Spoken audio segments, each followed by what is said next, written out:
الحمد لله بجميع محامده كلها ما علمت منها وما لم أعلم وعلى جميع نعمه كلها ما علمت منها وما لم أعلم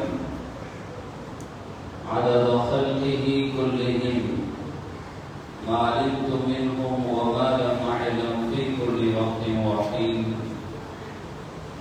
الحمد لله الذي تواضع كل شيء لعظمته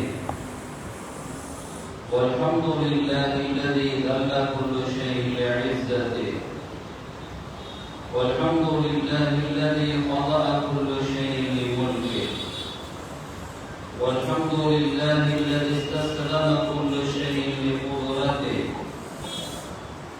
عدد خلقه ورضا نفسه وزنة عرشه ومداد كلماته ودوام ملكه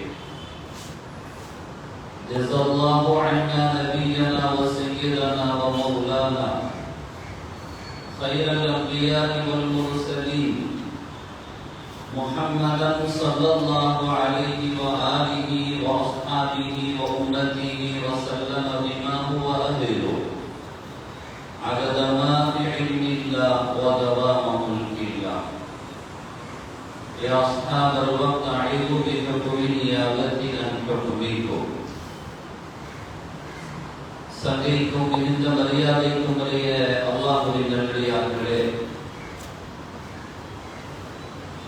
மகத்தான இந்த ரஜபுடைய மாதத்தில் சிறப்பான ஜும்மாவுடைய இந்த நல்ல நாளில் அல்லாஹ்வுடைய அருள் நிறைவாக பொழிகிற அவனது இல்லத்தில் இங்கே ஒன்று கூட்டி நல்ல விஷயங்களை சொல்ல அதை கேட்க ஏற்பாடு செய்திருக்கிற ரப்புல் ஆலமீன் அல்லாஹ் சுப்ஹானஹு வ தஆலா அதன் வழி நடப்பதற்கும் தௌஃபீக் செய்வானாக. ஆமீன். சங்கைக்குரிய பெருமக்களே, அல்லாஹ் சுப்ஹானஹு வ தஆலா இந்த உலகத்தில் எந்த ஒரு செயலை அவன் நடத்துவதாக இருந்தாலும் அதில் இந்த மக்களுக்கு படிப்பினைகள் இருக்கிறது என்பதை அறிவார்ந்த மனிதர்கள் அதை உணர்ந்தே இருப்பார்கள். அதன் மூலமாக அதற்கு பின்னால் நம்மை நாம் செதுக்கிக் கொள்ள வேண்டிய சூழலை குறித்து சிந்தனை செய்பவர்கள் ஓட்டுதலுக்குரிய அறிவாளிகள் என்பதை இந்த சமூகம் புரிந்து கொண்டுதான் இருக்கிறது. அப்படி ஒரு படிப்பினை பெறாது போனாலும் நடக்கிற நிகழ்வுகள் அநியாயமானது என்று எவராவது நினைத்தாலோ அது அவரது மடமையும் பலவீனமும் என்பதையும் நாம் புரிந்து கொள்ள கடமைப்பட்டிருக்கிறோம். இறைமறை குர்ஆனில் அல்லாஹ் சுப்ஹானஹு வ தஆலா சொல்வான், وَمَا أَصَابَكَ مِنْ سَيِّئَةٍ فَمِنْ نَفْسِكَ. உங்களை ஏதாவது தீங்குதல் தீண்டும் என்றால், தொடும் என்றால் அது உங்களின் மூலமாகத்தான் வந்தது என்று அல்லாஹ் சொல்லி காட்டுவார். وَمَا أَصَابَكُم مِّن مُّصِيبَةٍ فَبِمَا كَسَبَتْ أَيْدِيكُمْ என்று சூரா அஷூராவினுடைய 30வது ஆயத்தில் அல்லாஹ் சொல்வார்.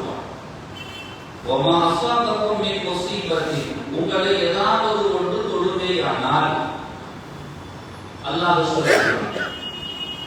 அப்படி தொடக்கூடிய ஒன்று எதனால் என்றால் فَبِمَا كَسَبَتْ أَيْدِيكُمْ உங்களுடைய கரங்களால் நீங்கள் சம்பாதிக்கிறீர்கள். அப்படின்னா செயல்படுத்துறது அர்த்தம். அதுதான் உங்களை தொடும். சில நேரங்கள் நாம் சிந்திப்பது உண்டு, மனிதர்கள் தானே, சிந்தனைக்குரியவர்கள் இல்லையா, சிந்திப்பதுண்டு.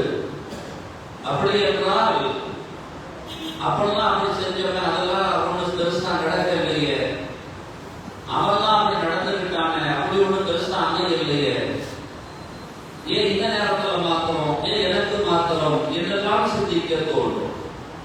அல்லாஹ் அந்த ஆயத்தை முடிக்கிற பொழுது இப்படியே சொல்லுவார், உங்களை கொடுக்கிற ஒன்று உங்கள் கரங்களால் விமா கசபத் ஐதீக்கும் தனக்கெல்லாம் சம்பாதித்த ஒன்று என்று சொல்லிவிட்டு அவன் அந்த ஆயத்தை நிறைவு செய்கிற பொழுது இப்படி சொல்கிறான்,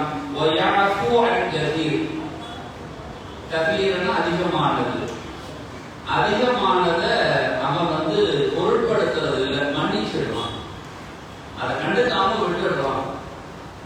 அதனால எல்லாத்தையும் கண்டுக்காம விட்டுருவான்னு நினைச்சிடாத அப்படிங்கிற பாடம் இருக்கும். சிலது நாங்களே செஞ்சிருப்போம், ஏதாவது தவறு, அதற்கான தீங்குதல்களை நாம் சந்தித்திருக்க மாட்டோம். அதையே தொடர்ந்து கொண்டே இருந்தால் என்ன அர்த்தம்? திடீரென்று அல்லாஹ் தஆலா ஒரு சோதனையை தருவோம். அப்படி தருகிற சோதனை கூட அறிஞர்கள் இறைமறை கூற்றின் அடிப்படையிலேயும் இறை தூதரின் மொழி அடிப்படையிலேயும் முன்னிறுத்துகிற வார்த்தை, நம்மை நாம் சீர்படுத்திக் கொள்வதற்காக வேண்டும். மருத்துவமனைக்கு போனா பார்த்த உடனே ஏதாச்சும் ஒரு உடல்ல ஒரு சின்னதாக ஒரு மாற்றம் தென்படுகிறது என்றால் நாம சிந்திக்கிறது எப்படின்னா, அந்த இடத்துல வலிக்குது, சரி ஓகே, அதான் வலி மருந்து இருக்கு இல்லையா, அதை அந்த இடத்துல எடுத்து பூசிடுவோம். அதையே தொடர்கிறார், மாச கணக்கில் தொடர்கிறார், வருட கணக்கில் தொடர்கிறார். ஒரு கட்டத்துல முடியாம போய் மருத்துவமனைக்கு போறாரு, வலி வந்துச்சு. அவர் கேட்கிறார், எவ்வளவு நாளா வலி இருக்கு? இத்தனை நாளா வலி இருக்குது. வருட கணக்குல. எங்க வருட கணக்குல வலி இருக்கும் போது மருத்துவர்கிட்ட காட்ட வேணாமான்னு கேட்பாரா இல்லையா? சராசரி மருத்துவராக இருந்தாருன்னா அவருடைய தகுதிக்கு பரிசோதனை செய்வாரு. ஒவ்வொரு துறையிலையும் உயர்ந்த மருத்துவர்கள் இருக்கிறாங்க இல்லையா, அவங்ககிட்ட போனா அதனுடைய அடிவேறு எங்கே என்று யோசிப்பார்கள். அன்னைக்கு ஒரு சகோதரர் சொன்னார், நீண்ட நெடுங்காலங்களாக அவருக்கு காதுல வலி, எவ்வளவோ ட்ரீட்மெண்ட், காது மூக்கு தொண்டைக்கு போய் எல்லாம் பார்த்தாச்சு, சரி வரவே இல்லை. அல்லாஹ் அந்த டாக்டருக்கு காட்டி கொடுக்கல, எவ்வளவோ பார்த்தாச்சு, அது வரைக்கும் சரி வரல. இறுதியாக ஒரு ஆள் சொன்னாரு, நீங்க இந்த மருத்துவர்கிட்ட போய் பாருங்கன்னு சொல்லி எனக்கு ஒரு மருத்துவரை சஜஸ்ட் பண்ணாருன்னு சொன்னார். அவர் இந்த துறை சார்ந்த மருத்துவர் அல்ல. அங்க போன உடனே அவர் சாதனை சொன்னாரு, எனக்குன்னா ஒரு சந்தேகம், நீங்க ஒரு தடவை பண்டாட்டரை பார்க்கறது போங்க அப்படின்னு. நேரம் பண்டாட்டரை பார்த்தா அவர் இந்த பல்லில் ஏற்பட்ட பிரச்சனை தான் அதற்கு காரணம், அதை சீர்படுத்தினா சரியாயிடும். காதுகளுக்கு சம்பந்தம் இருக்கா? அவ விற்பனர்கள் அனுபவசாலிகள், பல்வேறு பேஷன்ஸை பார்த்த அனுபவசாலிகள், அவங்க துல்லியமாக இடம் போட்டுருவாங்க. வலி கையில தான் ஏற்படும், ஆனா நெஞ்சில் பிரச்சனைங்கிறானா இல்லையா? காதல ஏற்பட்ட வலிக்கு எங்கேயோ ஒரு பிரச்சனையை சொல்றானா இல்லையா? அதே மாதிரி தான் நமக்கு நடக்கக்கூடிய சோதனைகள் நாம் சிந்தனை செலுத்த வேண்டும், எதனால் என்று. அதுதான் அறிவார்கள். அபுல் ஹுசைன் நூரி என்பவர்களான ஒரு பெரியவர்கள் திடீரென்று அவர்கள் ஒரு திருவழியாக நடந்து செல்கிறார்கள். நடந்து செல்கிற பொழுது அரசவைக்கான ஒரு வாகனம் அங்கே அவர்களை கடந்து செல்ல முனைகிறது. உள்ளே என்ன என்று கேட்கிறார்கள். அவர்கள் ஒரு தேர்ந்த அறிஞர். எனவே அறிஞர்கள் அந்த பார்வையில் செலுத்துகிறார்கள். உள்ள என்ன என்று கேட்கிறாங்க. தெருவுல போது அரசாங்கத்துக்கு அவருக்கு சம்மதம் இல்லை, சம்மதம் இல்லாமதான் அவங்க கேட்கிறாங்க. இருந்தாலும் மார்க்க அறிஞர் உள்ள என்னது கேட்கிறாங்க. அவர்களுக்கு எல்லாம் என்னது போனாங்க என்று கேட்கிறோம். உள்ள என்னான்னு கேட்ட உடனே அவர் சொன்னாரு, உள்ள அரசவைக்கு போக வேண்டிய பானம் இருக்கிறது, அது என்ன பானம் அப்படின்னு கேட்கிறாங்க. அந்த பானத்தை திறந்து காட்ட சொல்கிறார்கள். அது போதை கலந்த பானம். போதை கலந்த பானமா, தடை செய்யப்பட்ட ஒன்று இல்லையா என்று அவர்கள் தன் கரத்தில் இருந்த தடியால், அப்பொழுதெல்லாம் மண்பாடங்கள் தானே, ஓங்கி அடிக்கிறார்கள். அடித்தால் உடைந்து சிதறுகிறது. அவள் கத்துகிறார். ஒரு அரசாங்கத்தில் அரசவைக்கு செல்கிற ஒன்றை ஒரு குடிமகன் இப்படி நடந்து கொள்வதா என்று 2, 3 என்று அடித்து உடைத்துக் கொண்டே இருக்கிறார்கள். 10 பாண்டங்கள். 9 பாண்டங்களை உடைத்தறியும் 10வது பாண்டத்தை உடைப்பதற்காக உயர்த்திய கரத்தை அவர்கள் செவியில் இருந்த வாரத்தை தடுத்து நிறுத்தியது. அபுல் ஹுசைன் எதையும் அதை பார்க்கலையே, ஆடு சரியான ஆடுதான் அப்படின்னு சொல்லிவிட்டு அவர்களை குறித்து சிலாகித்து பேசுகிறார். ஒருத்தர் அப்படி இருக்கதாக செய்வாங்க, யாராவது ஒருத்தர் வந்து சப்போர்ட் பண்ணதாக செய்வாங்க. சரியான ஆளு, நேர்மையான ஆளு அப்படிங்கிற மாதிரி அவர் சரியான அவர் தான் கரெக்டா பண்றாருன்னு உடனே 10வது வாண்டத்தை அடிக்க உயர்த்திய கரத்தை கீழே போட்டு விட்டார்கள். ஏன் உடைக்கலன்னு தெரியல அவர்களுக்கு. அது இருமைய காரணங்கள் இருக்கலாம். அப்ப நேராக உள்ள போய் அதற்குள்ள அவர் கண்டி போய் செய்தி சொல்லி நேரம் வந்து இவரை பிடிக்க சொல்லி இவரை ஆளை பிடிச்சி சிறை கூடுதல போய் நிறுத்தி குற்றவாளி கூடுதல நிறுத்தி விசாரணை நடைபெறுகிறது. அப்ப அவங்க சொல்றாங்க, தடை செய்யப்பட்ட ஒன்று எப்படி நான் பார்த்து கொண்டு சுமக்க முடியும்? ரசூலுல்லாஹி ஸல்லல்லாஹு அலைஹி வஸல்லம் சொல்றாங்க, மன்றாமிக்கும் முன்கரன், ஒரு தடை ஒரு இருக்கத்தக்க ஒன்றை கண்டால் தடுக்க வேண்டும் என்ற ஒரு தாரணம் வந்து அதற்கு பெருமானார் சொல்லி தந்திருக்கிற பொழுது நான் எப்படி கடந்து செல்ல முடியும் அப்படின்னு சொல்லிட்டு, நீங்கள் யார் அதை செய்வதற்கு? நீங்கள் முறையிடத்தானே செய்ய வேண்டும். ரசூலுல்லாஹ் 3 விதமா சொல்றாங்க. யாருக்கு வலிமை இருக்குமோ கரத்தால் தடுக்க வேண்டும், அது முடியாவிட்டால் நாவால் தடுக்க வேண்டும், அதுவும் முடியாவிட்டால் மனதால் நிறுத்தி ஒதுக்க வேண்டும். இவங்க சொல்றாங்க, நான் மார்க்க விருப்பம், நான் என்னால் முடிந்ததை நான் செய்கிறேன். எத்தனை மண்டங்கள் என்று கேட்கிறார் விசாரணை. 10. எத்தனை உடைத்தார்? 9. 10வது உடைக்க முனைந்தார். 10 ஆண்டு சிறை தண்டனை செல்லுங்கள் உள்ளே செல்கிறார். சிறை தண்டனை பெற்று உள்ளே செல்கிறார். உள்ள போய் உட்கார்றாங்க. 10 ஆண்டுகள் அங்கே கழிக்கிறது. அப்பெல்லாம் சிறை தண்டனை எவ்வளவு கொடுமையா இருக்குன்னு தெரியும். 10 ஆண்டுகள் கழிக்கிறது. முடிந்ததை பின்பு வெளியே வருகிறார்கள். அவர்களின் ஆசான் ஒருவர் அவரை சந்திக்கிறார்கள். சந்தித்து அபுல் ஹுசைனை, 10 ஆண்டுகள் சிறை தண்டனை உங்களுக்கு கிடைத்ததா? ஆமான்னாங்க. எதனால் என்று கேட்கிறார்கள். நடந்த நிகழ்வுகள் எல்லாம் பரவி கிடக்கத்தான் செய்யும், அனைவர்களுக்கும் தெரியத்தான் செய்யும். சமூகத்தின் பாடத்தை பெறுவதற்கோ என்னவோ இறைவன் இந்த உரையாடலை உட்படுத்தி காட்டுகிறான். பதிவு செய்து நமது கண்களுக்கும் அதை தென்பட வைத்திருக்கிறார். எதனால் அந்த தண்டனை என்றார்கள்? இவங்க எல்லாரையே சொல்லணும். சராசரி பேஷண்டையே நம்ம விடுறதில்லை சும்மா, அப்படிதானே? வேற ஒரு பேஷண்ட போய் உட்கார்ந்தா அஸ்ஸலாமு அலைக்கும், அவரே ஹார்ட் பேஷண்டா இருப்பாரு, அவரே வேற ஏதாவது சங்கடத்தில் இருப்பாரு. போய் சந்திக்கிறவர் எல்லாம் அஸ்ஸலாமு என்ன ஆச்சு அப்படின்னு கேட்பாங்க. இவர் ஆரம்பத்துல இருந்து சொல்லணும், அங்க வந்தனா அப்படி இருந்தனா திடீர் மயக்கமாச்சா, அங்க விழுந்தனா எனக்கு இது பண்ணாங்களா, எனக்கு என்னன்னே தெரியாம போச்சு, கண்டுபிடிச்சு பார்த்தா மூக்கில மாட்டிருக்கிறாங்க, நெஞ்சில மாட்டிருக்கிறாங்க, இவரு எனக்கு சொல்லி பிடிச்சிருவார். இந்த கூட்டம் பேர் அடுத்து ஒரு ஆள் சந்திக்கிறவர் அஸ்ஸலாமு அலைக்கும் என்ன ஆச்சுன்னு பார்த்துருவார். இவர் திரும்ப ஆரம்பத்துல இருந்து ஆரம்பிக்கிறேன். நான் கூட ஒரு பேஷண்ட சந்திக்கும் போது சொன்னேன், ஹார்ட் பேஷண்ட் பேச ஆரம்பிச்சாங்க. சொன்னாங்க, உடனே ஒன்று செய்யுங்க, பேசாம ஒரு ரிகார்ட் பண்ணி வச்சிருங்க, வர எல்லாத்துக்கும் போட்டு காட்டிடுங்க. அதனால ஒரு ரூம் அங்க வச்சுக்கிட்டு அந்த ரூமுக்கு போயிட்டு எல்லாரும் வாங்கன்னு சில அரசாங்கங்கள் நடக்குமா இல்லையா, அந்த ரூமுக்கு போய் அடுத்ததுக்கு வாங்க. அங்க என்னன்னா ஃபுல்லா எல்லா விளக்கங்களும் சொல்லிடுவா. அது சந்தேகம் வந்து நீங்க வந்து கேட்டுக்கிற மாதிரி. கைது செய்ய விட்டு எப்படி இருக்கும்? சும்மா விடுவாங்களா? எல்லாரும் விசாரிக்க ஆரம்பிச்சுடுறாங்க. ஆசிரியர் விசாரிக்கிறார்கள், என்ன நடந்துச்சுன்னு கேட்கிறாங்க. என்ன நடந்துச்சுன்னு கேட்டா சொல்லணுமா இல்லையா அவசியம் எல்லாம் வரையா.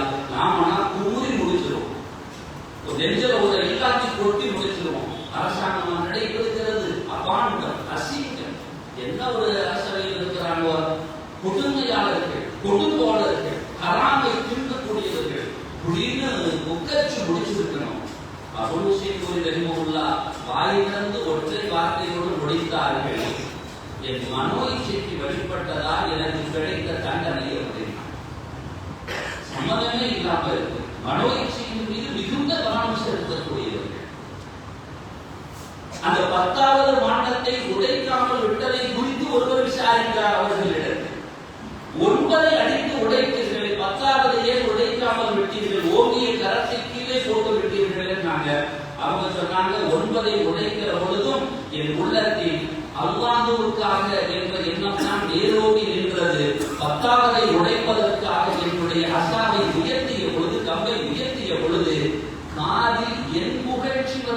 காதில் வந்து விழுந்தது.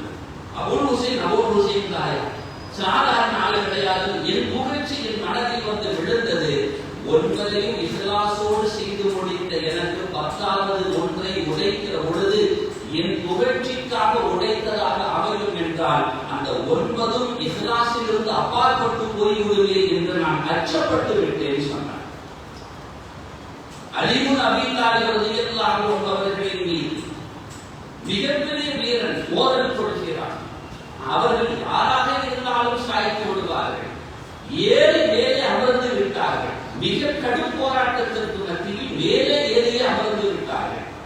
அவர் வழக்கம் நெஞ்சில போய் உட்கார்ந்துட்டாங்க. முடிஞ்சு போச்சு. இதுக்கப்புறம் அவனுக்கு எந்திருக்கிறது.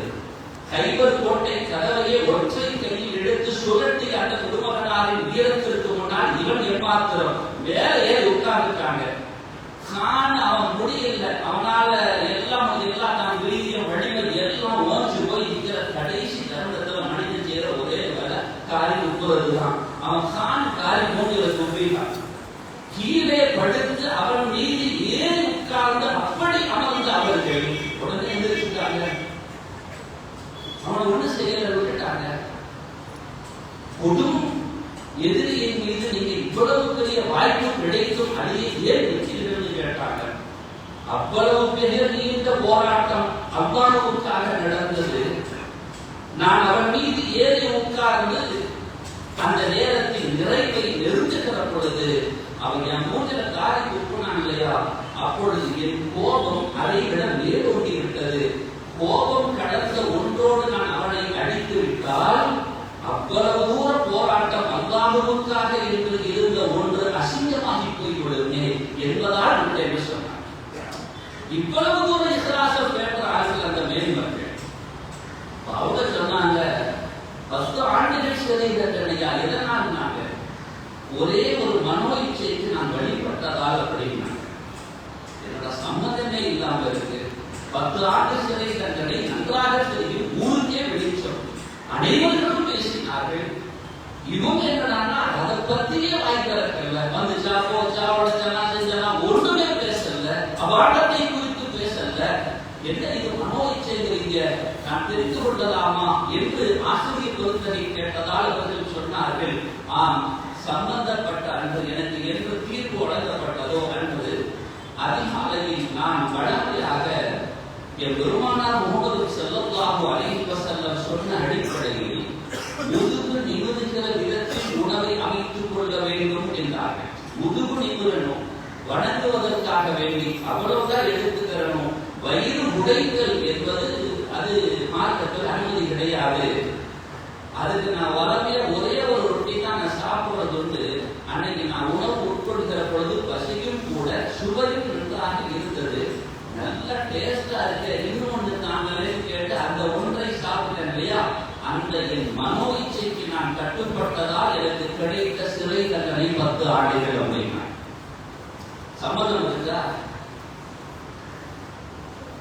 ஆனா மருத்துவரை சொல்லும் போது நோய்க்கு சம்பந்தம் இருக்குன்னு சொல்றோம். இங்க வழியா அங்க பிரச்சனை, இங்கேயும் அங்கேயும் என்னடா சம்பந்தம், அதெல்லாம் கேட்கறது இல்ல. மருத்துவம் சொல்லிட்டாயா ஒத்துக்கிற வேண்டியதுதான். அவன் யாரு? சாதாரண மருத்துவரா? அந்த துறையிலேயே கலை கட்டவர் இல்லையா, எத்தனை ஆண்டு கால அனுபவம், இதை ஒத்துக்கொள்வோம். ஆனா நாம இந்த ஆன்மீக பாதையில் கலை கண்ட வேட்பங்கள் சொல்கிற செய்தி நமக்கு சின்ன நெருடல்கள் வர வாய்ப்பு இருக்கிறது. காரணம் அதை குறித்த போதாமை. அல்லாஹ் சுப்ஹானஹு வ தஆலா நமக்கு சில தெளிவு கிடைத்ததுதான். நாம் தான் புரிந்து நடந்து கொள்ள வேண்டும். நான் கேட்ட உடனே அந்த செய்தியை சொன்னாங்க. நான் ஒரு 4 நாளைக்கு முன்னாடி கீழே ஒரு பேக வச்சுட்டு நின்றார். அந்த பேக பார்த்தாலே எனக்கு ஒரு சந்தேகம் வந்துச்சு. அதே சந்தேகம் தான் அதற்கு பின்னால நடந்த சம்பவத்துக்கு பின்னால 2 நபர்களுக்கு அதே சந்தேகம் தான் வந்திருக்க. ஏன் நாட்டில் அந்த வார்த்தையை வெளியிட்டேன்னா, வெளியிட்ட நபரின் முதன்மையாளராக நான் ஆகிவிடக் கூடாது என்பதால் அது என்னன்னா வாய்க்காலவே இல்லை. சம்பந்தப்பட்ட நபர் நீங்க என்ன நினைச்சீங்கன்னு என்ற கேட்கிறாரு. கேட்கும்போது கூட அதை நாக்கால் ஏன் நாட்கள் முதல்ல சொல்லிடக்கூடாது, ஒரு தப்பா ஒரு நோக்கினை நினைச்சிடக்கூடாது அப்படிங்கிறதுனால நான் நாட்டில் அதை சொல்லல. ஆனா எனக்கு பின்னால் 2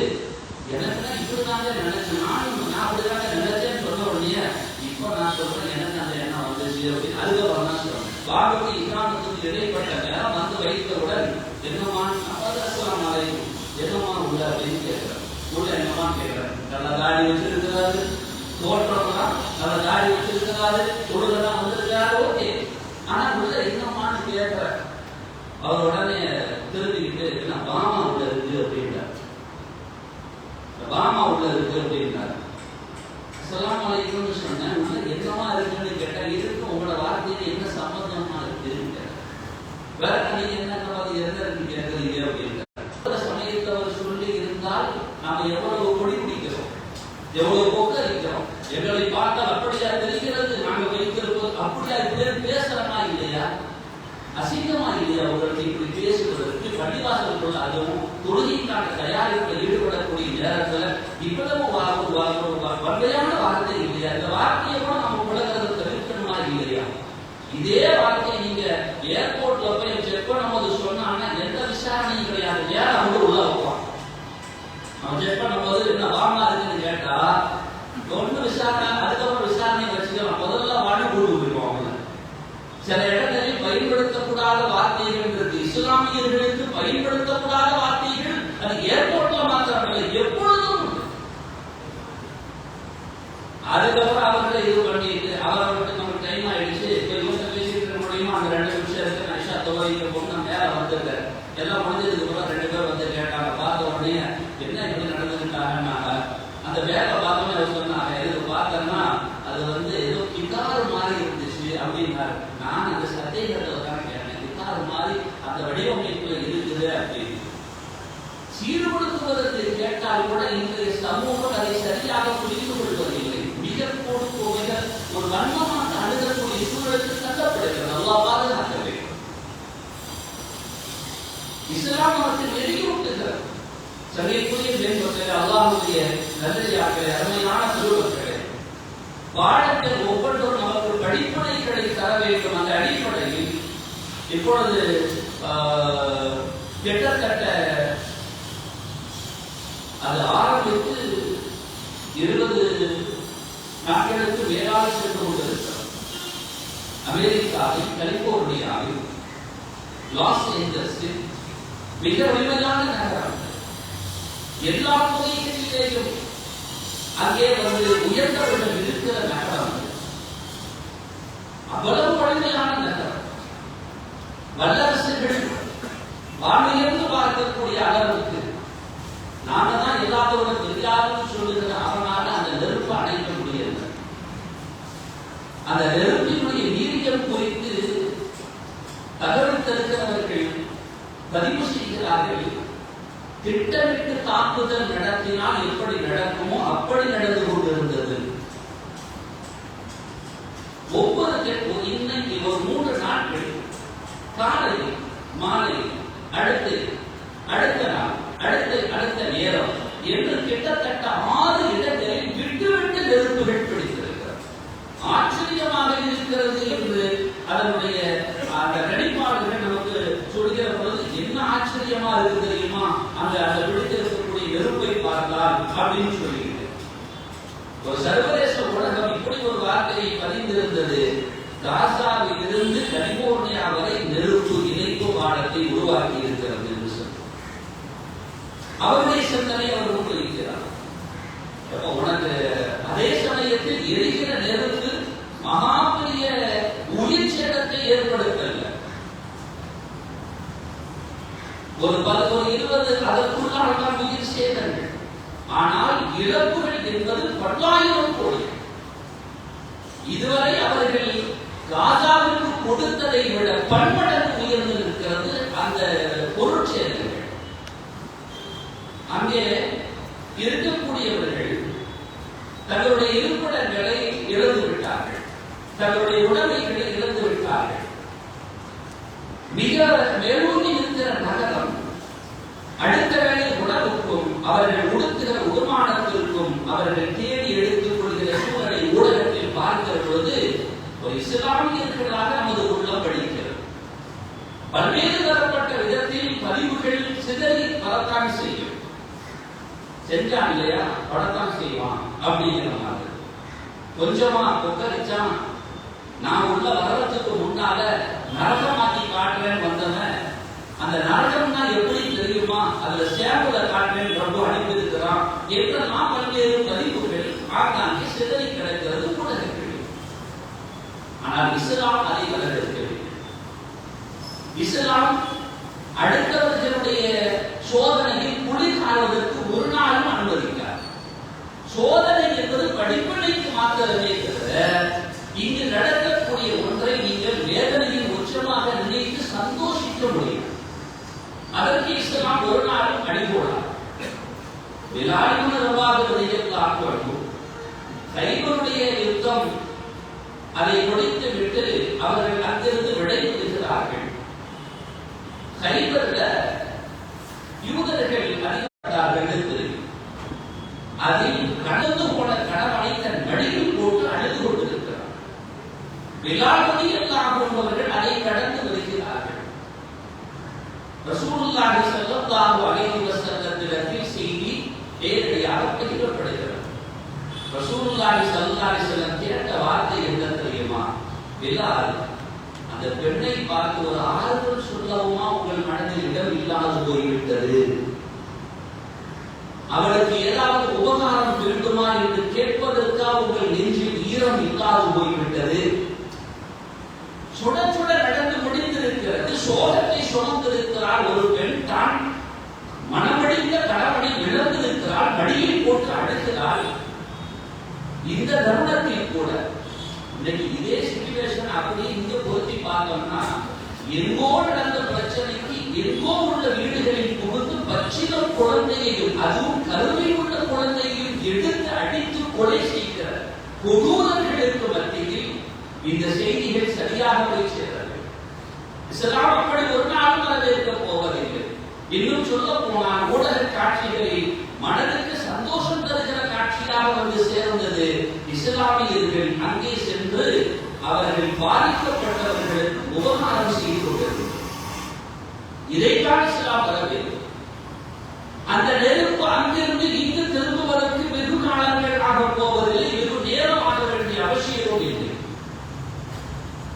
அல்லாஹ் அருள்மறை குர்ஆனின் வாயிலாக இந்த சமுதாயத்திற்கு அவன் பாடங்களை புகட்டி காட்டுவான். ஹுவல் காதிர் அலா அன் யபஅஸ அலைக்கும் அஸாபன் மின் ஃபௌகிக்கும் அவ் மின் தஹ்தி அர்ஜுலிக்கும் அவ் யல்பிஸக்கும் ஷியஅன் வ யுதீக பஅதக்கும் பஅஸ பஅதான். அல்லாஹ் தஆலா அவன் சக்தி படைத்தவன்.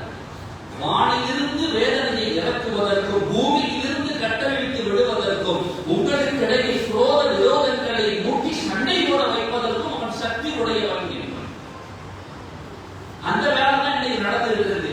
அநியாயமாக மூட்டி சட்டை மூட வைத்தல், அதே மாதிரி வேதனைகளை கொடுக்க, இவைகள் எல்லாம் அல்லாஹ் சொல்லுகிறான். நான் நினைச்சேன்னா வேற மாதிரி இருக்கும்னு சொல்றான். இப்போ நடந்திருக்கக்கூடிய சூழல் அந்த காற்றின் வேகத்தினால் உருவான ஒன்று என்று காரணத்தை சரியாக கண்டுபிடிக்க முடியாமல் இதை சொல்லி இருக்கிறார்கள். அவ்வளவுதான். அந்த காரணம் எதனாலும் தெரியவில்லை. கலிபோர்னியால சான் பிரான்சிஸ்கோல இருக்கக்கூடிய சகோதரர்களிடம் கேட்டேன், உங்களுக்கும் அது எவ்வளவு தூரம், குறிப்பிட்ட தூரம் தான் நாங்கள் உணர்கிறீர்களா அதன் தாக்கத்தை என்ன? கொஞ்சம் லேசாகத்தான், முழுசாக தென்படலைன்னாங்க. அல்லாஹ் பாதுகாக்கட்டும், அனைவர்களையும் அல்லாஹ் காப்பாற்றட்டும். எதனால ஏற்பட்டிருக்கும் நாங்கள் ஊடகங்கள் பதிவு செய்கிறது. அது வந்து ஒரு உல்லாச நகரம், அதில் பல்வேறு சுற்றுலா நகரங்கள் உள்ளடக்கிய ஒரு காட்டில் வந்து ஆங்காங்கே என்ன செய்வாங்க, நெருப்பை மூட்டி அந்த பாவி இந்த மாதிரி இதெல்லாம் கூட செஞ்சுக்கிட்டு இருப்பாங்க. அதனுடைய ஒரு மொழி பட்டதாக ஒரு செய்திகள் கூட கசிகிறது அப்படின்னாங்க. எது எப்படியா இருக்கட்டும், அது இவ்வளவு விரைவாக பல்லாயிரம் ஏக்கர்களை சரி சமூகம் செய்யக்கூடிய அளவுக்கு இவ்வளவு பெரிய தாக்கத்தை உருவாக்குகிறது என்றால் கடைசியாக ஒரு அபிஷேக தகவலாக அவங்க தாரது என்று சொன்னால் காற்று அப்படின்னு குறிக்கிறார். இறைவரை குர்ஆன் மிக தெளிவோடு சொல்லி காட்டும். சூரா அல்-அன்ஆம் சொல்லி காட்டும், சூரா அல்-ஆகாப் சொல்லி காட்டும். வஅம்மா ஆதுன் ஃபஹுலிகு பிரீஹின் ஸர்ஸரின் ஆதியா. ஆறு கூட்டத்தினர்களை அழித்த வரலாறு இருக்கிறது. சாமானியமானவர்கள் அல்ல, வீசி அடிக்கிற காற்றினால் அழிக்கப்பட்டார்கள். அல்லாஹ் தஆலா பதிவு செய்கிறார். சஃபரஹ அலைஹி, அல்லாஹ் சாட்டி விட்ட அவங்க மேல 7 ஐயாமி சபஅ லயாலி 7 இரவுகள் வ 8 ஐயாமி 8 பகல்கள் யுகங்கள் செய்து விட்டது. அல்லாஹ் இறுதியாக சொல்லுவார் ஃபஹல் தரா லஹும் மின் பாகியா, யாராவது எண்ணினார்களா பாத்தீங்களா? ஒரு ஆள் அந்த மிச்சம் இருந்துதான் கேட்டார். அல்லாஹ்வுடைய கோபத்தின் கொப்பளிப்புகளாக இருந்திருந்தால் 7 இரவுகள் 8 பகல்களிலேயே ஒட்டுமொத்தத்தையும் அழித்து அல்லாஹ் முடித்து விட்டான். ஒரு துரும்பு கூட பாக்கி இல்லை. அல்லாஹ் குர்ஆன்ல சொல்றான், அது கோபத்தின் பார்வை அல்ல, அது சோதனையின் பார்வை என்பதை இந்த ஆயத்தும் கூட நமக்கு ஒரு குணத்தை காட்டும். அதனால அல்லாஹ் தஆலா அந்த ஆளும் வர்க்கத்தினர்கள் அகங்காரத்தின் உச்சியில் இருந்து கொண்டு தன் கையிலால் இருக்கக்கூடிய ஆயுதங்களையும் சில அடிமதிகளையும் மேலா நினைச்சுக்கிட்டு கட்டமைத்து விட்டு விடுவேன்னு சொன்னா ரப்புக்கு ஒன்றும் பெரிய விஷயம்லாம் கிடையாது. எந்த மாளிகையையும் அல்லாது பூமியில் விழுக்க செய்து விடுவான். 6 சமூகத்தை காற்றால் அழித்தார்.